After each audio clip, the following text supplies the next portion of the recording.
মুহূর্তে অত্যন্ত গুরুত্বপূর্ণ একটি বড় খবরের দিকে নজর রাখছি। হাওড়ার আলমপুরের বিধ্বংসী অগ্নিকাণ্ড, পিচ তৈরির কারখানায় আগুনের ভয়াবহ ছবি তুলে ধরেছে আপনাদের সামনে জি 24 ঘন্টার পর্দায় এক্সক্লুসিভ সেই ছবি।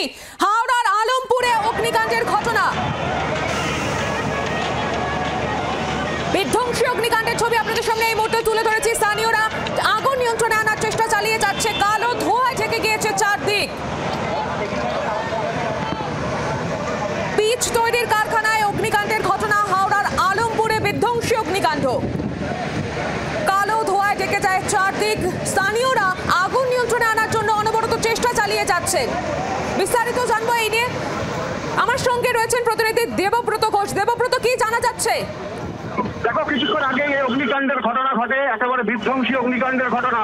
আলমপুর মোড়ে একটি পিচ কারখানায় আগুন লাগে এবং খুব দ্রুত আগুন ছড়িয়ে পড়ে, কারণ প্রচুর পরিমাণে পিচ এবং অন্যান্য দাহ্য পদার্থ মজুদ রয়েছে সেখানে, যার ফলে আগুন খুব দ্রুত কারখানাকে গ্রাস করে নেয়।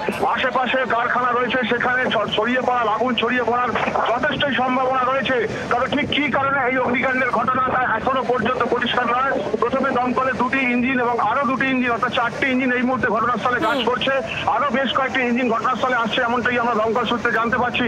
তবে আগুন এই মুহূর্তে নিয়ন্ত্রণে আসার কোন রকম সম্ভাবনা দেখা যাচ্ছে না, কারণ যেভাবে পুরো কারখানাটিকে আগুন গ্রাস করে নিয়েছে, তাতে আগুন কতক্ষণে নিয়ন্ত্রণে আসবে তা নিশ্চিতভাবে বলা যাচ্ছে না। এবং এই এলাকাতে একটি স্কুলও রয়েছে, ফলে স্বাভাবিকভাবেই আতঙ্ক ছড়িয়েছে। এখানকার কারখানার শ্রমিকরা তারা বাইরে বেরিয়ে এসেছেন। প্রথমে তারা আগুন নেভানোর চেষ্টা করেন, কিন্তু কোনো লাভ হয়নি। এই কারখানাটিতে আগুন নেভানোর কোনো রকম ব্যবস্থা ছিল না, এমনটাই স্থানীয়রা জানাচ্ছে। দেবব্রত, তুমি পরিস্থিতির দিকে নজর রাখো, আবারও তোমার সঙ্গে যোগাযোগ করব। বাংলার আওয়াজ, বাঙালির আবেগ, জি 24 ঘন্টা।